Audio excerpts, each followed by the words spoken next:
ഒന്നാമത്തെ കാര്യം നീതിമാനായ ഭരണാധികാരികളില്ലാത്തതാണ്. രണ്ട്, സന്മാർഗത്തിലേക്ക് നയിക്കുന്ന ആലിമീങ്ങളില്ലാത്തത് കൊണ്ടാണ്. മൂന്ന്, തിന്മ കണ്ടാൽ തിരുത്തുന്ന നന്മ ഉപദേശിക്കുന്ന പ്രായമുള്ള ഉപ്പമാരും ഉമ്മമാരും ഇല്ലാത്തത് കൊണ്ടാണ്. നാല്, വനിസാഉഹും മസ്തൂറാത്ത് യതബറജന തബറജൽ ജാഹിലിയത്തിൽ ഊലാ. അല്ലാഹുവിന്റെ പ്രവാചകൻ പറയുന്ന നാലാമത്തെ കാരണം എന്തെന്നറിയുവോ? ഇന്നത്തെ പെണ്ണുങ്ങളുടെ ജീവിതത്തിന്റെ ശൈലികളാ, ഇന്നത്തെ പെണ്ണുങ്ങളുടെ പ്രവർത്തനങ്ങളാണ്. 6-ാം നൂറ്റാണ്ടിലെ കാട്ടറബികളായ പെണ്ണുങ്ങളെ പോലും തോപ്പിച്ച് കളയുന്ന രീതിയില്, അവരെ പോലും പരാജയപ്പെടുത്തി കളയുന്ന രീതിയില് എന്റെ പ്രിയപ്പെട്ട സഹോദരിമാരുടെ ജീവിതം അങ്ങനെയാണല്ലോ. എന്റെ പ്രിയപ്പെട്ട പെങ്ങന്മാര്, ഉള്ളത് പറഞ്ഞതിന്റെ പേരിൽ നിങ്ങൾ എന്നെ എന്ത് പറഞ്ഞാലും എനിക്കൊന്നുമില്ല. നിങ്ങൾ എന്നോട് ദേശം കാണിച്ചെന്ന് പറഞ്ഞിട്ട് എനിക്കൊന്നുമില്ല. നിങ്ങളുടെ സ്നേഹം കിട്ടുന്നതിന് വേണ്ടി ഞാനിത് പറയാതെ ഇരുന്ന നാളെ അല്ലാഹു നരകത്തിൽ എടുത്തു വെക്കുന്ന ഒന്നാമത്തെ വിറക് എന്റെ ശരീരമായിരിക്കും പെങ്ങള്. അതുകൊണ്ട് എന്റെ പ്രിയപ്പെട്ട ഉമ്മമാരോട് പെങ്ങന്മാരോട്, അല്ലാഹുവേ, ഇന്നത്തെ മുസ്ലിം പെണ്ണിന്റെ ജീവിത ശൈലികൾ കണ്ടാൽ, അവളുടെ നടത്തവും അവളുടെ സ്വഭാവവും അവളുടെ പ്രവർത്തനങ്ങളും കണ്ടാൽ എന്റെ പ്രിയമുള്ളവരെ നമുക്ക് അത്ഭുതം സംഭവിച്ചു പോവുകയാണ്. ഇന്നത്തെ പെണ്ണുങ്ങൾക്ക് എന്തേ സംഭവിച്ചത്? ഇന്നത്തെ എന്റെ പ്രിയപ്പെട്ട പെങ്ങന്മാർക്ക് എന്തേ സംഭവിച്ചത്? എന്തെല്ലാം കോമാളിത്തരങ്ങളാണ്, എന്തെല്ലാം പേക്കൂത്തുകളാണ്. അല്ലാഹുവിനും അവന്റെ പ്രവാചകനും ഇഷ്ടപ്പെടാത്ത കാര്യങ്ങൾ ചെയ്യുന്നതിൽ എന്റെ പെങ്ങൾക്ക് യാതൊരു പേടിയുമില്ല. അവൾക്ക് മരണത്തെ കുറിച്ചുള്ള ചിന്തയില്ല, ഖബറിനെ കുറിച്ചുള്ള ചിന്തയില്ല, നാളെ പടച്ച റബ്ബിന്റെ പരലോകത്ത് ചെന്ന് നിൽക്കേണ്ടവളാണെന്നുള്ള ഓർമ്മയില്ല. ചെയ്തു കൂട്ടിയത് മുഴുവനും പിടിച്ചു നിർത്തിയിട്ട് അല്ലാഹു എണ്ണി ചോദിക്കുന്ന ഒരു ദിവസം വരാനുണ്ടെന്ന് എന്റെ പ്രിയപ്പെട്ട പെങ്ങന്മാര് മറന്നു പോവുകയാണ്. എല്ലാവരും ടിക്ടോക്കിന്റെ പുറകിലാ. എന്റെ പ്രിയപ്പെട്ട മുസ്ലിം പെണ്ണേ, അല്ലാഹുവേ, പണ്ടുള്ള പെണ്ണുങ്ങൾ തന്റെ മുഖം മറ്റൊരുത്തനെ കാണുന്നത് പേടിച്ചിരുന്ന ഒരു കാലമുണ്ട്, ലജ്ജയുണ്ടായിരുന്ന ഒരു കാലമുണ്ട്. അവന്റെ മുന്നിൽ വന്ന് സംസാരിക്കാൻ മടി കാണിച്ചിരുന്ന പെണ്ണുങ്ങളുടെ കാലമുണ്ട്. പക്ഷേ ഇന്ന് പടച്ചവനെ, എന്റെ സഹോദരിമാര് പടച്ചവനെ ടിക്ടോക്ക് എടുത്ത് ഫേസ്ബുക്കിൽ ഇട്ടിട്ട് ലൈക്ക് തണ്ടുന്ന കാലവാ. എന്റെ പ്രിയപ്പെട്ട പെങ്ങന്മാരോട് ചോദിക്കുകയാ, നിങ്ങൾക്ക് എങ്ങനെ കഴിയുന്നു പെങ്ങള്? 15ഉം 20ഉം വയസ്സുള്ള പെമ്മക്കള് പോകട്ടെ, 40 തികഞ്ഞ എന്റെ ഉമ്മമാര് പോലും ഇന്നതിന്റെ അടിമകളായി മാറിയിരിക്കുകയാണ്. പെങ്ങളെ, 15 വയസ്സുകാരിക്ക് പക്വതയെത്തിയില്ല. ഈ 40 തികഞ്ഞ കിളവിയായ നിനക്കിനി എന്ന് പക്വതയെത്താരാ? 40 തികഞ്ഞ ഉമ്മ 18 വയസ്സുകാരിയായ 20 വയസ്സുകാരിയായ മകളുടെ കൂടെ ടിക്ടോക്ക് നടത്തുന്നത് ഉമ്മയാണ്. അല്ലാഹുവേ, തന്റെ പൊന്നാര മക്കള് തോന്നിവാസം കാണിക്കുമ്പോ മൊബൈല് പിടിച്ചു കൊടുക്കുന്നത് ഉമ്മയാ. എന്റെ പ്രിയപ്പെട്ട സഹോദരിമാരോട് പറയുകയാ, എന്തിനാ മോള്, നിനക്ക് ഈ രാജ്യത്ത് എന്ത് ചെയ്യാനുമുള്ള സ്വാതന്ത്ര്യമുണ്ട്. കാരണം എന്നത് പറയുന്നവൻ അകത്ത് പോയി കിടക്കേണ്ട അവസ്ഥയാ. എന്റെ പ്രിയപ്പെട്ട പെങ്ങളോട് എനിക്കൊരപേക്ഷയേ ഉള്ളൂ, നീ എന്ത് വേണമെങ്കിലും ചെയ്തോളൂ, നീ എന്ത് വൃത്തികേട് വേണമെങ്കിലും കാണിച്ചോ. എന്തിനാ മോളെ ഫർദ ധരിക്കുന്നത്? എന്തിനാ മോളെ ഫർദ ധരിക്കുന്നത്? അതൊരു പുണ്യമായ വസ്ത്രമല്ലേ? അത് ആയിഷ ബീവി ധരിച്ചതല്ലേ? അത് ഖദീജ ബീവി ധരിച്ചതല്ലേ? അത് അല്ലാഹുവിന്റെ റസൂലിന്റെ കരളിന്റെ ഘട്ടമായ ഫാത്തിമ ബീവി ധരിച്ചതല്ലേ? ഒരുപാട് മഹദികൾ ധരിച്ച ഫർദയല്ലേ മോള്? എന്തിനാ അതിട്ടുകൊണ്ട് നീ ഈ പണി കാണിക്കുന്നത്? നിനക്കതൊന്ന് ഊരിയിട്ടുകൂടെ? എന്റെ പ്രിയപ്പെട്ട പെങ്ങന്മാര്, ഇന്ന് ആരെയും മറന്നുപോയി. അല്ലാഹുവിനെ മറന്നു, റസൂലുള്ളാഹിനെ മറന്നു, വാപ്പയെ മറന്നു, ഉമ്മയെ മറന്നു, ഗുരുനാഥനെ മറന്നു, എല്ലാവരെയും മറന്നു. ഏതെങ്കിലും ഒരു മരത്തിന്റെ ചുവട് കിട്ടിയാൽ എന്തിനെന്റെ പ്രിയമുള്ളവരെ ഇന്ന് വാഹനങ്ങളിൽ സഞ്ചരിക്കാൻ കഴിയുന്നില്ല, ട്രെയിനുകളിൽ യാത്ര ചെയ്യാൻ കഴിയുന്നില്ല. എന്റെ പ്രിയപ്പെട്ടവരെ എവിടെ നോക്കിയാൽ പഠിച്ചവരെ തന്റെ കണ്ണിന്റെ മുന്നിൽ ഉസ്താദന്മാരിയ്ക്കുന്നുണ്ട്, വാപ്പയുടെ പ്രായമുള്ളവരിയ്ക്കുന്നുണ്ട്, ഉമ്മയുടെ പ്രായമുള്ളവരിയ്ക്കുന്നുണ്ട്, തന്നെ പോലെ ചെറുപ്പക്കാരിയായ പെണ്ണുങ്ങളിരിക്കുന്നുണ്ട്. ഇതെല്ലാവരും മുന്നിലിരിക്കുമ്പോഴും അമുസ്ലിമായ കൂട്ടുകാരന്റെ മടിത്തട്ടിൽ കിടക്കുന്ന എന്റെ പ്രിയപ്പെട്ട പെങ്ങള് എങ്ങനെ കഴിയുന്നടി നിനക്കിങ്ങനെ കാണിക്കാറ്? ആരിരുന്നാലും നാണമില്ല. അവന് ലജ്ജയുണ്ട്, അവന് ലജ്ജയുണ്ട്. പക്ഷേ നമ്മുടെ സമുദായത്തിന് ലജ്ജയില്ല. അവനൊടിഞ്ഞു മാറിയാലും വിടില്ല. അവന്റെ തോളിലൂടെ കൈയിട്ട് കൊണ്ട് ഉസ്താദന്മാരുടെ മുന്നിലിരുന്ന് സെൽഫി എടുക്കുന്ന പെണ്ണുങ്ങളുടെ കാലമാ. ഏതെങ്കിലും ഒരു മരത്തിന്റെ ചുവട് കിട്ടിയാൽ, ഏതെങ്കിലും ഒരു മരത്തിന്റെ ചുവട് കിട്ടിയാ അവിടെ ഇരുന്നു കൊണ്ട് റബ്ബേ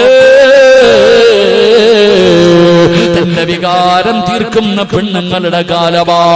എന്റെ പ്രിയപ്പെട്ട സഹോദരിമാരോട് എനിക്ക് പറയാനുള്ളത്, എന്തിനും നിനക്ക് സ്വാതന്ത്ര്യമുണ്ട്. നിന്നെ ചോദിക്കാനും തടയാനും ആരുമില്ല. എന്ത് വേണമെങ്കിലും നിനക്ക് ചെയ്യാം. അതിനാ നിനക്കെതിരെ ആരെങ്കിലും പറഞ്ഞ അവനെ പിടിച്ചകത്തിടാനും ആളുണ്ട്, നിനക്ക് പ്രോത്സാഹനം തരാൻ ആളുണ്ട്, നിനക്ക് കൊടി പിടിക്കാൻ ആളുണ്ട്, നിന്നെ സഹായിക്കാൻ ആളുണ്ട്.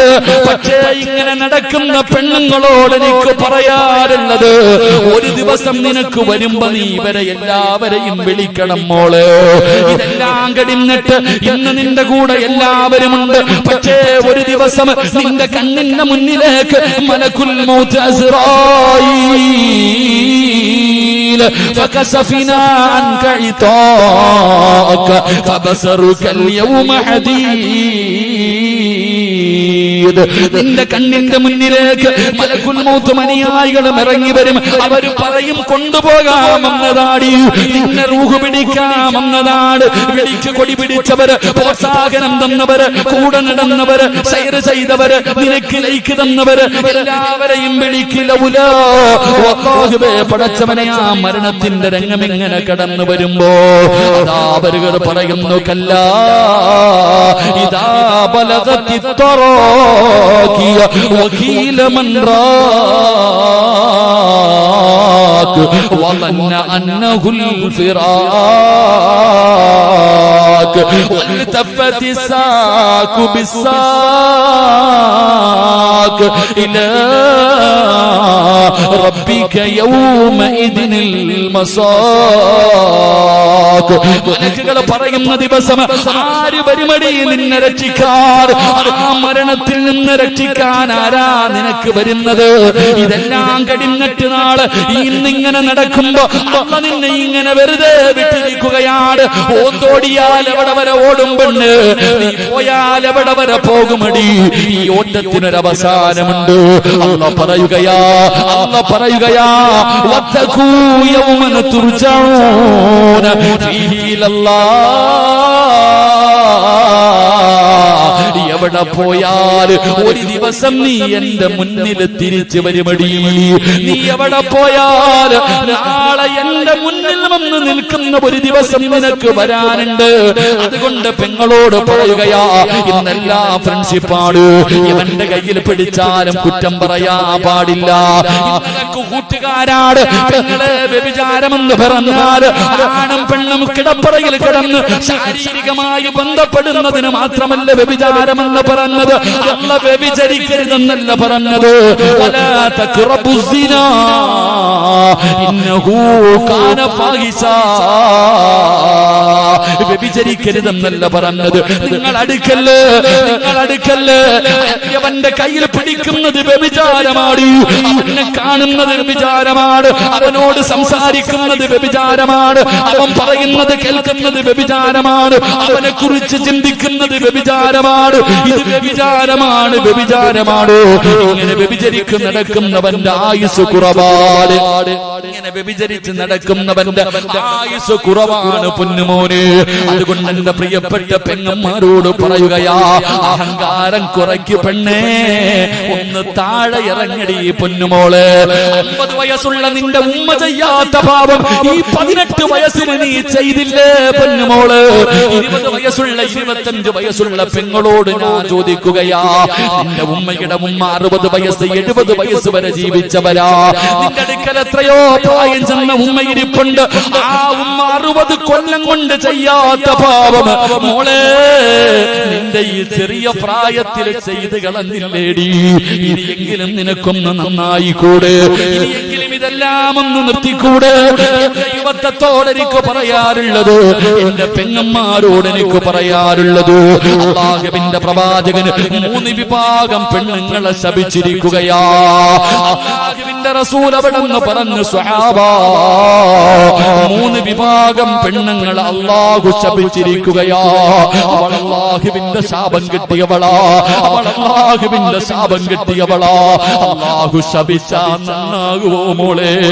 അല്ലാഹു ശപിച്ചാ നന്നാവോ?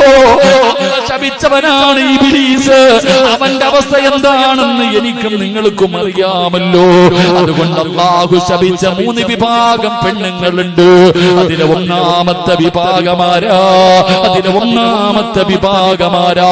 എന്റെ പ്രിയപ്പെട്ട ചെറുപ്പക്കാരാ, എന്റെ പ്രിയപ്പെട്ട യുവത്വേ, അല്ലാഹുവിന്റെ ശാപം കിട്ടിയ 3 വിഭാഗത്തിൽ ഒന്നാമത്തെ വിഭാഗം പച്ചകുത്തുന്നവരാ.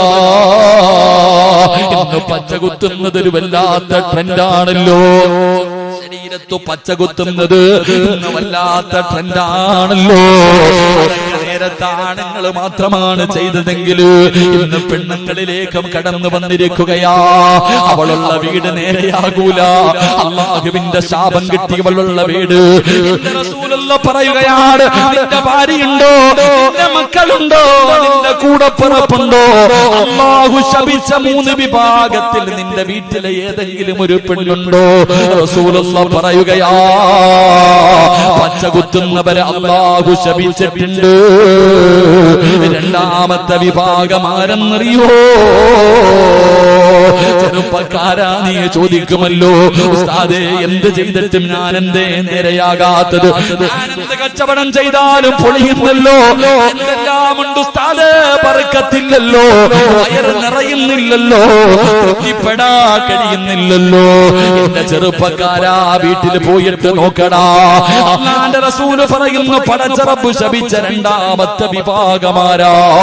സൗന്ദര്യത്തിന് വേണ്ടി മുഖത്തെ മുടി പറിച്ചു കളയുന്ന പെണ്ണ്. നീ അല്ലാഹുവിന്റെ ശാപം കിട്ടിയവളാ. വീട്ടിൽ ചെന്നിട്ട് ഭാര്യയുടെ പിരിയത്തിൽ നോക്കടാ ചെറുപ്പക്കാരാ. നിന്റെ ഉമ്മയുടെ വയറ്റിൽ കിടന്ന തെറ്റ് കണ്ടാ തിരുത്തേണ്ടവനാണ് നീ. നിന്റെ പെങ്ങളുടെ നെറ്റിയിൽ അവരുടെ മുഖത്തേക്ക് നോക്ക്, നിന്റെ സഹോദരിയുടെ മുഖത്ത് നോക്ക്, നിന്റെ ഭാര്യയുടെ മുഖത്ത് നോക്ക്, നിന്റെ പെമ്മക്കളുടെ മുഖത്ത് നോക്ക്. ഇന്ന് പെണ്ണുങ്ങളല്ല സൗന്ദര്യവർദ്ധനവിന് വേണ്ടി പടച്ചവനെ അവരുടെ ശരീരത്തിലെ മുടി പിടിത് കളയുകയാണ്. ഇന്നെല്ലാം മോഡലാ, പുടുത്ത നാറുപടി പൊന്നുമോള്, മണ്ണ് തിന്നണ്ട ശരീരവാ. എത്രയൊക്കെ സൗന്ദര്യമുള്ളവളാണെങ്കിലും 3ന്റെ അന്ന് കബറങ്ങാടം പൊളിച്ചാ അല്ലാഹുവേ, ചിതലും പുഴുക്കളും താവളം പെരുത്തുണ്ടതിൽ സന്തോഷമാണവകൾക്കു നീ ചെല്ലുന്നതിൽ. പൊൻവർണ്ണ കോമള മൃദുലമായ ശരീരമിൽ സമരത്തിലാണു പരസ്പരം തിന്നുന്നതിൽ. കാർഡില്ലറേഷന് വേണ്ട പോലതിലുണ്ട്, ക്യൂ സിസ്റ്റമില്ല, തള്ളലാണത് കൊണ്ട്. ഇതെല്ലാം പുഴുക്കൾ തിന്നുന്ന ഒരു ദിവസം വരാനുണ്ട് മോളെ. നിന്റെ സൗന്ദര്യം നാട്ടുകാർക്ക് കാണാനുള്ളതല്ല, നിന്റെ സൗന്ദര്യം നിന്റെ ഭർത്താവിന് ആസ്വദിക്കാനുള്ളതാ. നാട്ടുകാരുടെ മുന്നിൽ സൗന്ദര്യം ഉള്ളവളാണെന്ന് തെളിയിക്കാ.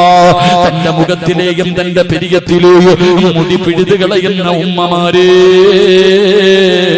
അല്ലാഹു ശപിച്ച ശപിച്ചവളാണ് നീ, അല്ലാഹുവിന്റെ ശാപം കിട്ടിയവളാണ് നീ. അങ്ങനെ ഏതെങ്കിലും ഒരു പെണ്ണോ ഈ മഹാനിന്റെ ചാരത്ത് വന്നിരിപ്പുണ്ടോ? അല്ലാഹുവിന്റെ മുന്നിൽ പൊട്ടിക്കരഞ്ഞ് തൗബ ചെയ്തോ? അല്ലാഹുവിന്റെ മുന്നിൽ പൊട്ടിക്കരഞ്ഞിട്ട് തൗബ ചെയ്തിട്ട് അല്ലാഹുവിന്റെ സ്നേഹം നേടാതെ പോകല്ലേ. മൂന്നാമത്തെ വിഭാഗമാരാ? അല്ലാഹുവിന്റെ ശാപം കിട്ടുന്ന മൂന്നാമത്തെ വിഭാഗം എന്റെ പ്രിയപ്പെട്ടവരെ, നരച്ച മുടി മറയ്ക്കുന്നവരാ. പടച്ചവനെ ഇന്ന് പ്രായം മറയ്ക്കാതെ, ഇന്ന് പ്രായം മറയ്ക്കാ പടച്ചവനെ നരച്ച മുടിയുടെ മുന്നില് എന്റെ പ്രിയപ്പെട്ടവരെ കറുത്ത പെയിന്റടിച്ചിട്ട് നടക്കുന്ന ചെറുപ്പക്കാരാ, എന്റെ പ്രിയപ്പെട്ട പെങ്ങന്മാര്, അല്ലാഹുവിന്റെ റസൂൽ അവിടെന്ന് പറയുകയാ, നീ ശാപം കിട്ടിയവളാണ്, പടച്ച റബ്ബിന്റെ ശാപം കിട്ടിയവളാണ്. അതുകൊണ്ട് എന്റെ പ്രിയപ്പെട്ട മാതാപിതാക്കളോട് പറയുകയാണ്, ഈ പറയുന്ന മൂന്ന് വിഭാഗം പെണ്ണുങ്ങൾ നിന്റെ വീട്ടിലുണ്ടോ? അവർ അല്ലാഹുവിന്റെ ശാപം വാങ്ങുന്നവരാ. അതുകൊണ്ട് എന്റെ പ്രിയപ്പെട്ട സഹോദരിമാരോട്, എന്റെ പെങ്ങന്മാരോട് എനിക്ക് പറയാനുള്ളത്, നിങ്ങൾ പടച്ചവനെ ഭയന്ന് ജീവിക്കൂ, അല്ലാഹുവിനെ മറന്നു പോകല്ലേ, വന്ന വഴി മറന്നു പോകല്ലേ. നിങ്ങളെ എല്ലാ പാവങ്ങളും കെടികളാ. ഇടയ്ക്കിടയ്ക്ക് നോവൽ വായിക്കുന്നതൊക്കെ എടുത്ത് മാറ്റൂ. എന്തിനാ സിനിമാ താരങ്ങളെ കണ്ടുപിടിക്കുന്നത്, സീരിയൽ നടിമാരെ കണ്ടുപിടിക്കുന്നത്, മോഡലുകളുടെ ചരിത്രം വായിക്കുന്നത്? നിങ്ങളെ നിന്നെ പോലെ വികാര വിചാരമുള്ള പച്ചയിറച്ചിയുള്ള നിന്റെ കാല് കാടാരടകുള്ള നിന്നെക്കാലും ഒരുപാട് സ്വപ്നങ്ങളും പ്രതീക്ഷകളുമായി കഴിഞ്ഞിരുന്ന എത്രയോ മഹദിമാരുണ്ട്. ആയിഷ ബീവിയുടെ ചരിത്രമെടുത്ത് വായിച്ചു നോക്ക്, ഖദീജ ബീവിയുടെ ചരിത്രമെടുത്ത് വായിച്ചു നോക്ക്, ഫാത്തിമ ബീവിയുടെ ചരിത്രമെടുത്ത് വായിച്ചു നോക്ക്. ഒരുപാട് സഹാബി വനിതകളുടെ ചരിത്രം നിനക്ക് പഠിക്കാറില്ലേ? നഫീസത്തുൽ മിസ്രിയ എന്തൊരു സൗന്ദര്യമുള്ള പെണ്ണായിരുന്നു. ആ മിസ്റിന്റെ മാണിക്യത്തിന്റെ ചരിത്രം നീ വായിച്ചു നോക്കാത്തതെന്തേ? റിന്നൂറിൽ മിസ്രിയാനെ നിനക്കറിയുമല്ലോ, മൈമൂനത്തിൽ മിസ്രിയാനെ നിനക്കറിയുമല്ലോ. ഒരുപാട് മഹദികളുടെ ചരിത്രം നിനക്ക് പഠിക്കാനുണ്ടല്ലോ. ഇടയ്ക്കിടയ്ക്ക് സമയം കിട്ടുമ്പോ അവരൊക്കെ അവരുടെ ചരിത്രങ്ങളൊന്ന് വായിച്ചു നോക്കിയിട്ട് നിന്റെ ജീവിതത്തിൽ മാറ്റം വരുത്താ തീരുമാനിച്ചോ? എന്റെ പ്രിയപ്പെട്ട പെങ്ങൾക്ക് ഞാനൊരു ചരിത്രം പറഞ്ഞു തരാ. മഹാനായ നബി മുഹമ്മദ് മുസ്തഫ സല്ലല്ലാഹു അലൈഹി വസല്ലമ തങ്ങള്, എന്റെ പ്രിയപ്പെട്ട പെങ്ങള്, സ്വന്തം നിലനിൽപ്പിന് വേണ്ടി പടച്ച റബ്ബിന്റെ ദീൻ മറന്നു പോകുന്ന ഏത് വൃത്തികേടുകൾക്കും കൂട്ടു നിൽക്കാൻ തയ്യാറാകുന്ന യുവത്വേ, അല്ലാഹുവിന്റെ പ്രവാചകൻ അവിടെന്ന് പറയുകയാണ്, ദഖൽതുൽ ജന്ന വസമിഅത് ഖശബതൻ. അല്ലാഹുവിന്റെ പ്രവാചകൻ സ്വർഗ്ഗത്തിലൂടെ നടന്നു പോകുമ്പോ അതാ മുത്തുനബിയുടെ മുന്നിലൂടെ സ്വർഗ്ഗത്തിൽ ഒരു പെണ്ണിങ്ങനെ നടന്നു പോവുകയാ. അല്ലാഹുവിന്റെ പ്രവാചകന്റെ മുന്നിലൂടെ സ്വർഗ്ഗത്തിൽ ഒരു പെണ്ണിങ്ങനെ നടന്നു പോവുകയാണ്. ആരാണെന്നറിയുന്നില്ല. അല്ലാഹുവിന്റെ റസൂലിനെ വല്ലാത്ത അത്ഭുതമായി പടച്ചവര്, എന്നെക്കാലം മുമ്പേ സ്വർഗ്ഗത്തിൽ ഒരു പെണ്ണ് കടന്നു പോകുന്നു. മുത്തുനബിയാണ് സ്വർഗ്ഗം തുറക്കുന്നത്. അല്ലാഹുവിന്റെ പ്രവാചകൻ സ്വർഗ്ഗത്തിലേക്ക് കടന്നു ചെല്ലുമ്പോ അല്ലാഹുവിന്റെ പ്രവാചകന്റെ മുന്നിലൂടെ നടന്നു പോകുന്ന ഒരു പെണ്ണിനെ കാണുകയാണ്. അല്ലാഹുവിന്റെ റസൂൽ ചോദിക്കുകയാണ്, ഫഖുൽതു മൻ ഹൗലാ, ആരാ എന്റെ മുന്നിലൂടെ നടന്നു പോകുന്ന ആ പെണ്ണാരാ? ആ സമയത്ത് മലക്കുകൾ പറയുകയാണ്, യാ റസൂലല്ലാഹ് ഹാദിഹി റുമൈസ, അത് റുമൈസയാണ് നബിയേ, അത് റുമൈസയാണ് നബിയേ. ആരാണ് റുമൈസ എന്നറിയുമോ? അനസ് ഇബ്നു മാലിക് റളിയല്ലാഹു തആല അൻഹു, അനസ് റളിയല്ലാഹു തആല അൻഹുവിന്റെ പ്രിയപ്പെട്ട മാതാവാണ് മഹ്ദി ഉമ്മു സുലൈം. ഉമ്മു സുലൈം റളിയല്ലാഹു തആല അൻഹാ, എന്റെ പ്രിയപ്പെട്ട പെങ്ങന്മാർക്ക് ആ സഹാബി വനിതയുടെ ചരിത്രം അറിയുമോ? അനസ് റളിയല്ലാഹു തആല അൻഹുവിന്റെ ഉമ്മയാണ്. അല്ലാഹുവേ, മഹ്ദിയുടെ ചരിത്രം എടുത്ത് വായിച്ചു നോക്ക് പെങ്ങള്. അല്ലാഹുവിന്റെ ദീനിന് വേണ്ടി സ്വർഗം കിട്ടാൻ എന്തൊക്കെ ത്യാഗം സഹിച്ചവരെന്നറിയുമോ? പരിശുദ്ധ ദീനിനെ കുറിച്ച് കേൾക്കുകയാണ്, മുത്തുനബിയെ കുറിച്ച് കേൾക്കുകയാണ്. ഉമ്മു സുലൈം റളിയല്ലാഹു തആല മുസ്ലിമാവുകയാ. അല്ലാഹുവിന്റെ ദീനിലേക്ക് ഷഹാദത്ത് കലിമ പറഞ്ഞിട്ട് കടന്നു വരികയാണ്. മുസ്ലിമായിട്ട് ഉമ്മു സുലൈം എന്ന പെണ്ണ് തന്റെ പൊന്നാര അനസ് എന്ന് പറയുന്ന പിഞ്ചു മകന്റെ കയ്യിൽ പിടിച്ചുകൊണ്ട് വീട്ടിലേക്ക് കടന്നു ചെല്ലുമ്പോ മാലിക് എന്ന ഭർത്താവ് പറയുന്ന ഉമ്മു സുലൈം, എനിക്ക് നിനക്ക് എന്നെ വേണോ, പുതിയ മതം വേണോ? നിനക്ക് ഇസ്ലാം മതമാണോ വേണ്ടത്, എന്നെയാണോ നിനക്ക് വേണ്ടത്? ഭർത്താവ് തന്റെ ഭാര്യയോട് ചോദിക്കുമ്പോ പിഞ്ചു കുഞ്ഞിനെ കയ്യിൽ പിടിച്ചിട്ട് ഉമ്മു സുലൈം പറയുന്നു, മാലിക്കേ, എനിക്ക് നിങ്ങളെക്കാളും വലുത് അല്ലാഹുവിന്റെ ദീനാ. എനിക്ക് പടച്ച റബ്ബിനെയാ വേണ്ടത്, എനിക്ക് മുത്തുനബിയാണ് വേണ്ടത്. ഉമ്മു സുലൈം, മതം കളഞ്ഞില്ലെങ്കിൽ ഞാൻ എന്നെ ഉപേക്ഷിക്കും. ഉമ്മു സുലൈം, ഭർത്താവ് പറയുകയാ, നിന്നെ ഞാൻ ഉപേക്ഷിക്കും. ഈ പിഞ്ചു മകനെയും കൊണ്ട് നീ ഒറ്റയ്ക്ക് ജീവിക്കേണ്ടി വരും. ഉമ്മു സുലൈം റളിയല്ലാഹു തആല പറഞ്ഞു, അല്ലാഹുവിന്റെ ദീൻ വലിച്ചെറിയാൻ എനിക്ക് പറ്റൂല. എനിക്ക് അല്ലാഹുവിനെ വേണം, എനിക്ക് മുത്തുനബിയെ വേണം, എനിക്ക് എന്റെ ദീൻ വേണം. അതുപോലെ നിങ്ങളെയും എനിക്ക് വേണം. നിങ്ങളെ ഉപേക്ഷിക്കാൻ എനിക്ക് കഴിയില്ല. അതാ ഉമ്മു സുലൈം റളിയല്ലാഹു തആലയുടെ മറുപടി കേൾക്കുമ്പോൾ മാലിക് എന്ന് പറയുന്ന ഭർത്താവുണ്ടല്ലോ, പടച്ചവനെ തന്റെ പൊന്നാര മകനെ കയ്യിലേൽപ്പിച്ചിട്ട് അവിടെ വീട്ടിൽ നിന്നിറങ്ങി പോവുകയാണ്. ചോര കുഞ്ഞിനെ മാറിടത്തിലേക്ക് ചേർത്ത് പിടിച്ചിട്ട് ഉമ്മു സുലൈം നിന്ന് കരയുകയാ. എന്ത് ചെയ്യണമെന്നറിയില്ല. മുസ്ലിമായതിന്റെ പേരിൽ തന്റെ പ്രിയപ്പെട്ട ഭർത്താവ് ഉപേക്ഷിച്ചിട്ട് ഇറങ്ങി പോവുകയാണ്. Ummu Sulaim തകർന്നില്ല. അനസ് എന്ന് പറയുന്ന പൊന്നുമോനെ വല്ലാതെ കഷ്ടപ്പെട്ട് വളർത്തുകയാണ്. അല്ലാഹുവേ, ഒരുപാട് ത്യാഗങ്ങൾ സഹിച്ച് വളർത്തുകയാ. അവസാനം എന്റെ പ്രിയപ്പെട്ടവരെ, മഹാനായ നബി മുഹമ്മദ് മുസ്തഫ സല്ലല്ലാഹു അലൈഹി വസല്ലമ തങ്ങൾ ഹിജ്റ ചെയ്ത നാട്ടിലേക്ക് വന്നപ്പോ എല്ലാവരും അല്ലാഹുവിന്റെ പ്രവാചകന്റെ മുന്നിലേക്ക് ഓടുകയാണ്.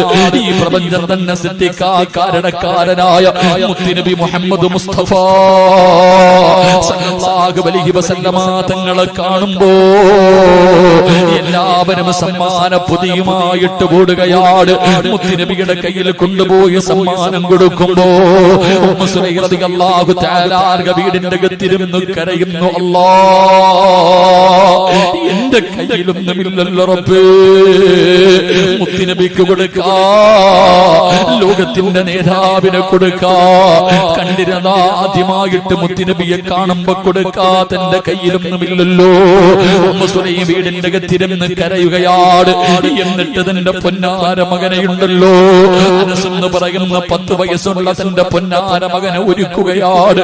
പുതിയ വസ്ത്രങ്ങൾ ധരിപ്പിച്ചു, തന്റെ പൊന്നുമോനെ കുളിപ്പിച്ച് വസ്ത്രം ധരിപ്പിച്ച് സുഗന്ധം തേച്ചിട്ട് തന്റെ പൊന്നുമോനെ കെട്ടിപ്പിടിച്ചിട്ട് ചുംബനം കൊടുക്കുകയാ. അനസ് എന്ന് പറയുന്ന പൊന്നുമകൻ ചോദിക്കുന്നു, എന്തിനാവുമ്മ കരയുന്നത്, എന്തിനാവുമ്മ കരയുന്നത്? തന്റെ പൊന്നാര മകന് കെട്ടിപ്പിടിച്ച് ചുംബനം കൊടുത്തിട്ട് കയ്യിൽ പിടിച്ചുകൊണ്ട് ഇലാ ഹദ്റത്തി റസൂലില്ലാഹ്, അല്ലാഹുവിന്റെ പ്രവാചകന്റെ ചാരത്തേക്ക് ഉമ്മു സുലൈം കടന്നു പോവുകയാണ്. അല്ലാഹുവിന്റെ പ്രവാചകന്റെ മുന്നിലേക്ക് കടന്നു ചെന്നിട്ട് അവിടെ നിന്ന് പറയുന്നു, നബിയേ, യാ റസൂലല്ലാഹ്, അല്ലാഹുവിന്റെ റസൂലേ, എല്ലാവരും അങ്ങേക്ക് സമ്മാനം കൊണ്ടുവന്ന് തരുന്നുണ്ട്. വിലപിടിപ്പുള്ള സമ്മാനങ്ങള് എല്ലാവരും അങ്ങയുടെ കയ്യിൽ കൊണ്ടുവന്ന് തരുന്നുണ്ട്. എന്റെ കയ്യിൽ തരാനൊന്നുമില്ല നബിയേ, ഞാൻ പാവപ്പെട്ടവളാ, എന്റെ കയ്യിൽ തരാനൊന്നുമില്ല നബിയേ.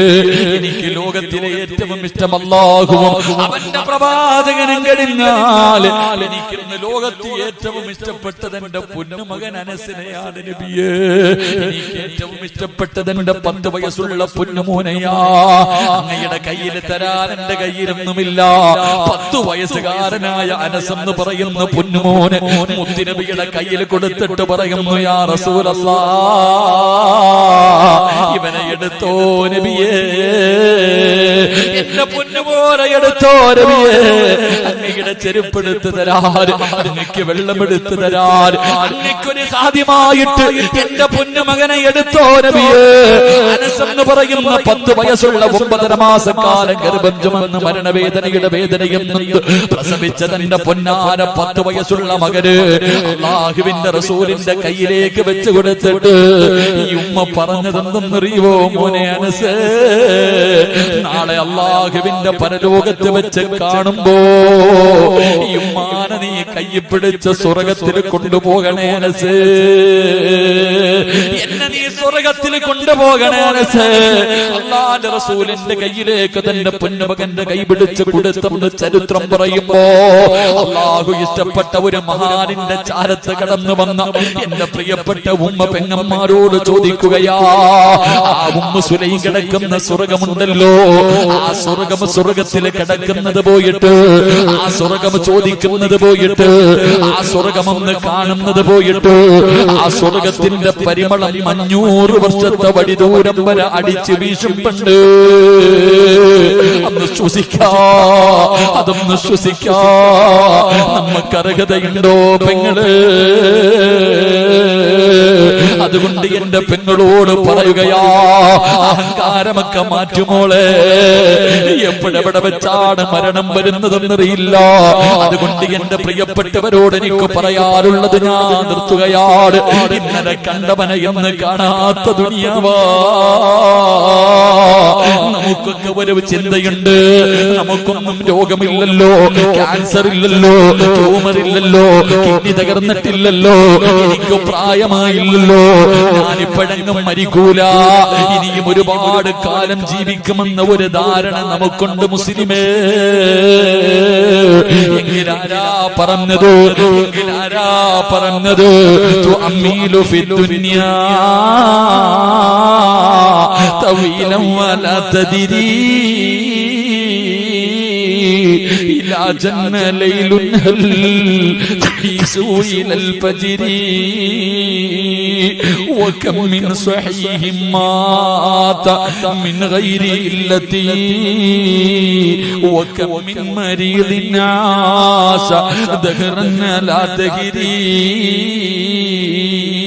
കവി എവിടെന്ന് ചോദിക്കുകയാണ്, കവി എവിടെന്ന് ചോദിക്കുകയാ. നമ്മുടെ ചില പ്രവർത്തനങ്ങളും നടത്തവും നമ്മുടെ ജീവിതവും കണ്ട ഒരിക്കലും മരിക്കാത്തവനെ പോലെ ഇങ്ങനെ നടക്കുന്നവരോട് കവി ചോദിക്കുകയാ, ഇലാ ജന്ന ലൈലുൻ ഹൽ തഈസു ഇലൽ ഫജ്രി. രാവിലെ സലാം പറഞ്ഞിട്ട് ജോലിക്ക് പോയ നിന്റെ വാപ്പ എവിടെ പോയടാ?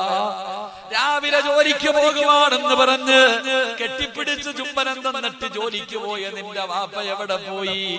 രാവിലെ പാതിരാത്രി ഭക്ഷണം കഴിച്ച് ഉമ്മയുടെ കൂടെ കിടപ്പറയിലേക്ക് കടന്ന നിന്റെ വാപ്പ എവിടെ? നിന്റെ ഉമ്മ എവിടെ? രാവിലെ പോയവർ വൈകുന്നേരം തികച്ചില്ല, വൈകുന്നേരത്തെ കടന്നവര് രാവിലെ എഴുന്നേറ്റില്ല. കണ്ടില്ലേടാ കൊണ്ടുപോയത്? മൂക്കിന്റെ ദ്വാരം പഞ്ഞി കൊണ്ടടയ്ക്കുന്നേ, കാണേണ്ടവർ കണ്ടോ ഇതാ പൊതിയുന്നേ.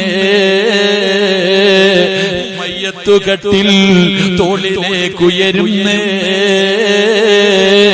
പുരയ്ക്കുള്ളിലപ്പോൾ രോദനം ഉയരുന്നേ. അരുമക്കിടാങ്ങൾ വാപ്പയെ വിളിക്കുന്നേ, അതിനുത്തരം നൽകാതെ നീ കിടക്കുന്നേ. വെള്ള തുണിയിലേക്ക് കുളിപ്പിച്ചിട്ട് നിന്റെ വാപ്പാനെ കൊണ്ടുകിടത്തി, നിന്റെ ഉമ്മാനെ കൊണ്ടുകിടത്തി, നിന്റെ കുടുംബത്തിലെ പലരെയും കൊണ്ടുകിടത്തി. മൂക്കിന്റെ താരത്ത് പഞ്ഞിയെടുത്ത് വെച്ചു, ചെവിയിലും വായിലും കണ്ണിലുമെല്ലാം പഞ്ഞിയെടുത്ത് വെച്ച് 3 കഷ്ടം വെള്ള തുണിയെടുത്ത് പൊതിഞ്ഞിട്ട് അതാ തലയിലും കാലിലും തുണിയങ്ങ് ചുരുട്ടിയിട്ട് 3 കെട്ട് കെട്ടിയിട്ട് പള്ളിയിൽ നിന്ന് കൊണ്ടുവന്ന മയ്യത്ത് കെട്ടിനകത്ത് എടുത്തു വെച്ച് 6 പേര് ചുമന്നുകൊണ്ട് പള്ളിപ്പറമ്പിൽ കൊണ്ടുപോയി കുടിച്ചിട്ടില്ല. ചിന്തിച്ചിട്ടില്ലേടാ? എന്തേ ചിന്തിക്കാത്തത്? നീ വിചാരിച്ചോ ക്യാൻസർ ഉണ്ടെങ്കിലേ മരിക്കുമെന്ന്, ട്യൂമർ വന്നാലേ മരിക്കുമെന്ന് നീ കരുതിയെങ്കിൽ ഇല്ലടാ. വകം മിൻ സ്വഹീഹിൻ മാത മിൻ ഗൈരി ഇല്ലത്തി, ഒരു രോഗവുമില്ലാത്തവർ പെട്ടെന്ന് വീണും മരിച്ചു പോകുന്നടാ ചെറുപ്പക്കാരാ. കഴിഞ്ഞ ഞായറാഴ്ച ദിവസം ചങ്ങനാശ്ശേരിയിലെ റബ്ബേ 28-ാം തീയതി 27-ാം തീയതി ചങ്ങനാശ്ശേരിയിലെ മക്കാമിൽ കിടക്കുന്ന കറുത്ത തങ്ങളുടെ ആണ്ട് നേർച്ചയായിരുന്നു. എന്റെ പ്രിയപ്പെട്ടവരെ, എന്റെ മഹല്ലില്, ഞാൻ ജോലി ചെയ്യുന്ന മഹല്ലില് അതാ 18 വയസ്സുള്ള ചെറുപ്പക്കാരൻ പടച്ചവനെ ഗൾഫിൽ നിന്ന് വന്നതാണ്, ഗൾഫിൽ നിന്ന് വന്നതാണ്.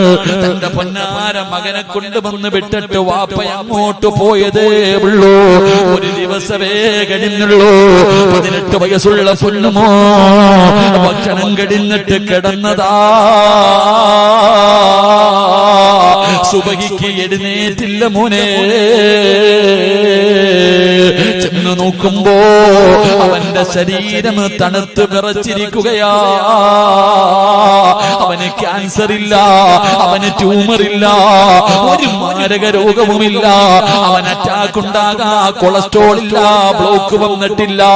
രാത്രി കിടക്കുമ്പോ ഒരു തലവേദന പോലുമില്ലാത്ത 18 വയസ്സുകാരൻ എന്നാറടി മണ്ണിന്റെ അകത്താ. തന്റെ പ്രിയപ്പെട്ട ഭാര്യ പ്രസവിച്ചിട്ട് 6 മാസം. പടച്ചവനെ, എന്റെ പള്ളിയുടെ നമ്മുടെ പരിസരം കോട്ടയം ജില്ലയില് അതാ തന്റെ പൊന്നാര ഭാര്യ പ്രസവിച്ചിട്ട് 6 മാസമായി. 27 വയസ്സുള്ള ചെറുപ്പക്കാരന് വാപ്പയും ഉമ്മയും ഭാര്യയും ഒരുമിച്ചിരുന്ന് രാത്രി ഭക്ഷണം കഴിക്കുകയാണ്. കഴിച്ചുകൊണ്ടിരിക്കുമ്പോ ചോറ് വാരിയിട്ട് വായിലേക്ക് വെക്കാൻ പോകുമ്പോ ഒന്ന് പുറകിലേക്ക് വീണു മോനെ. അനക്കമില്ലടാ. ഹോസ്പിറ്റലിൽ കൊണ്ടുപോകുമ്പോ ഡോക്ടർ പറഞ്ഞു സൈലന്റ് അറ്റാക്കാ. എത്രയോ പിഞ്ചുമക്കളുടെ മയ്യത്ത് കബറടക്കി വരുന്നുണ്ട്, എത്രയോ പിഞ്ചു കുഞ്ഞുങ്ങളുടെ മയ്യത്ത് കബറടക്കി വരുന്നുണ്ട്. എന്തേ നിനക്കും മരിക്കേണ്ടവനാണെന്ന് തോന്നാത്തതെന്താണ്? അതുകൊണ്ട് പറയുകയാ, എപ്പോഴെവിടെ വെച്ചാ വരുന്നതെന്നറിയില്ല, ഏത് രീതിയിലാ വരുന്നതെന്നറിയില്ല. അതുകൊണ്ട് ഒരുങ്ങിക്കോ, അതുകൊണ്ട് ഒരുങ്ങിക്കോ, സ്വന്തം കാര്യം നോക്കിക്കോ. ഇദാ ജാ നസ്റുല്ലാഹി വൽ ഫത്ഹ് വറഅയ്ത الناس يدخلون في دين الله أفواجا فسبح بحمد ربك واستغفره إنه كان توابا.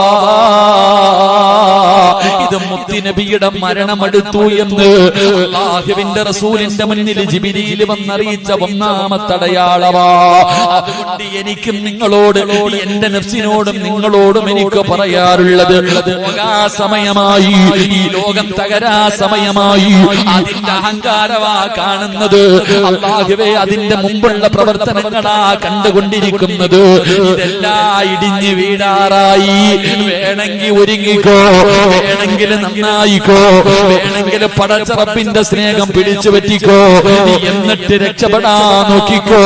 അതുകൊണ്ട് ഫസബ്ബിഹു ബിഹംദി റബ്ബിക, അല്ലാഹുവിലേക്കടുത്തോ, അല്ലാഹുവിലേക്കടുത്തോ. പടച്ചറപ്പിന്റെ സ്നേഹം വാങ്ങി വെച്ചോ. ഇസ്തിഗ്ഫാറുകൾ അധികമായിട്ട് പറഞ്ഞോ. മരണത്തിന് വേണ്ടി ഒരുങ്ങിക്കോ.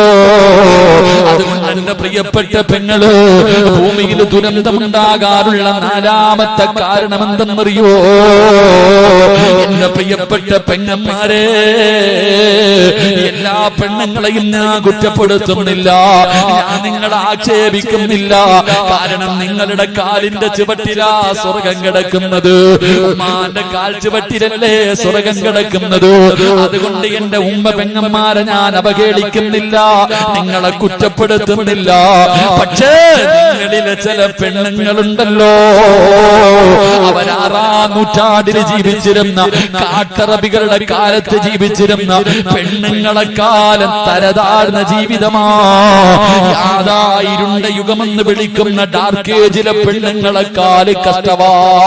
ആ കാലമാണ് മോള് ദുരന്തങ്ങൾ വലിച്ചു വെക്കുന്നതെന്ന് ചരിത്രം പറയുമ്പോ എന്റെ പ്രിയപ്പെട്ടവരെ ഒരുങ്ങിക്കോ. അല്ലാഹുവേ, കരുണക്കടലായ അല്ലാഹ്,